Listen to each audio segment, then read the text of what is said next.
want Dad to say a few words.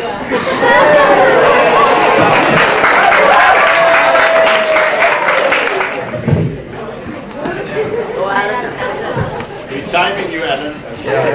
Rabbi and Robertson Shapiro, Rabbi Castell, ladies and gentlemen, and Sean. Last year, Sean decided to sit for the Masada Scholarship exam. And I went to him and I said, Sean, listen mate, I want to give you some advice. You don't study, you don't work, you don't try, you're not focused. How do you ever expect to win anything? Well, history shows that he went and he sat for the exam and he won. And I thought I'd better say something. So I went to him and I said, Sean, don't get me wrong, Mom and I are very proud of you that you won the scholarship. But, truth be known, you don't study, you don't work, you don't try, you're not focused.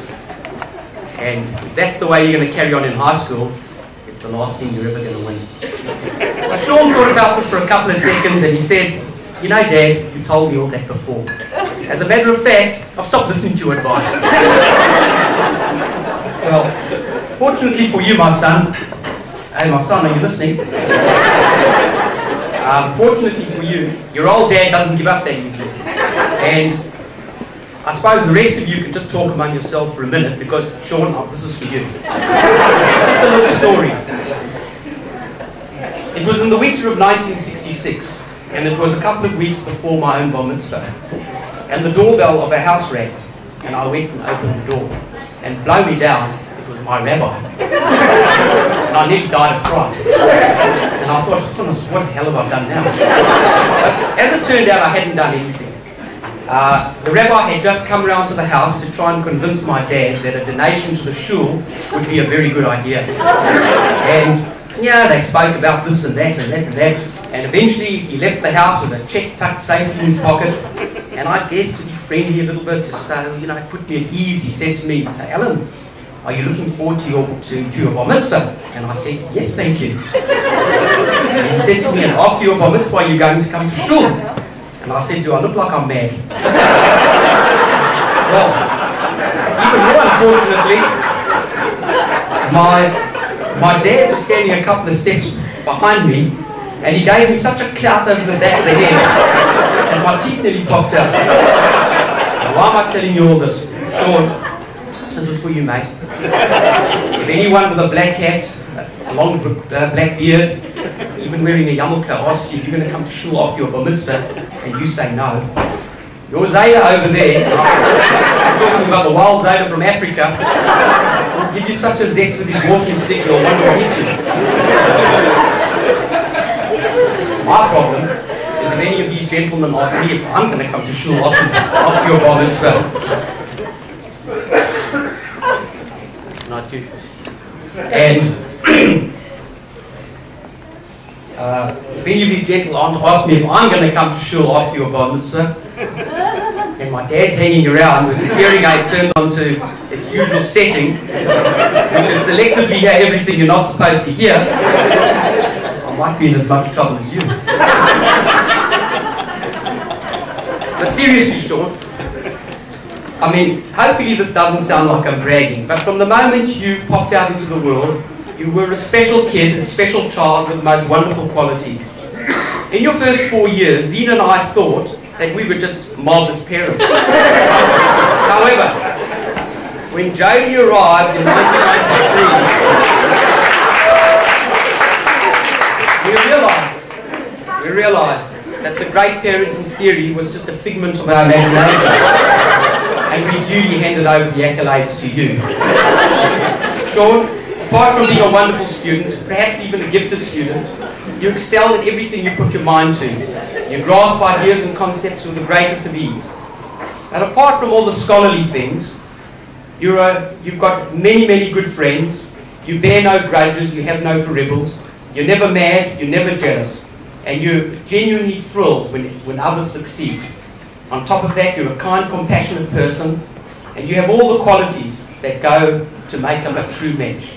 Mom and I, we hope and pray that you nurture and develop these qualities, and you go from strength to strength. Sean, you excelled in shul today. We had no doubt you would. We are very, very proud of you, and we are very, very proud to be able to say those words. That is our son, Sean. Some of the credit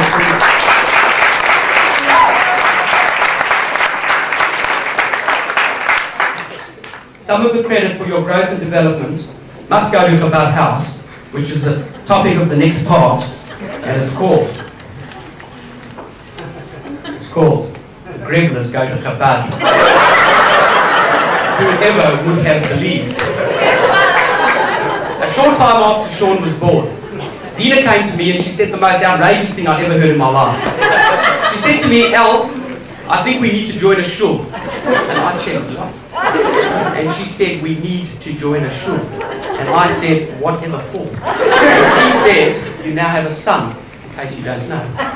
And your son will have to have a Barmitzvah one day, and to have a Barmitzvah you have to join a shul." I said, "Zine, I don't want to dampen your enthusiasm, but his Barmitzvah is in the next century." She said, "I know, but he's got to go to shul before his Barmitzvah." And I said to her, "And how many centuries before his Barmitzvah would you like him to go to shul?" And she said, "One will be just fine." So I tried a new tack. I know my wife Zena, when she makes up her mind, hell will freeze over before she will change it. So I said to her, "You want to join a shul? Be my guest, join a shul. There's only one condition. I'm not going to shul. Read my lips." So she said, "Fine, you don't have to go to shul." She said she's got a condition as well. And what's her condition? She wants me to join a shul. Why?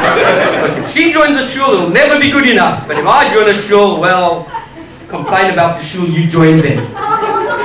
Now, what I knew about shuls was zero.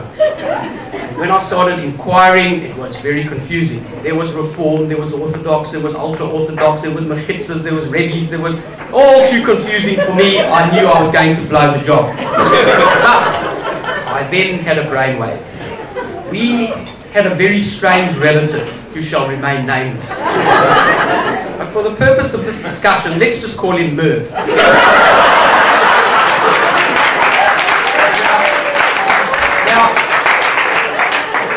Why this Merv guy was such a strange guy, he was always running around looking for a kippah. And I thought a guy who's always looking for a kippah must know something about a shul.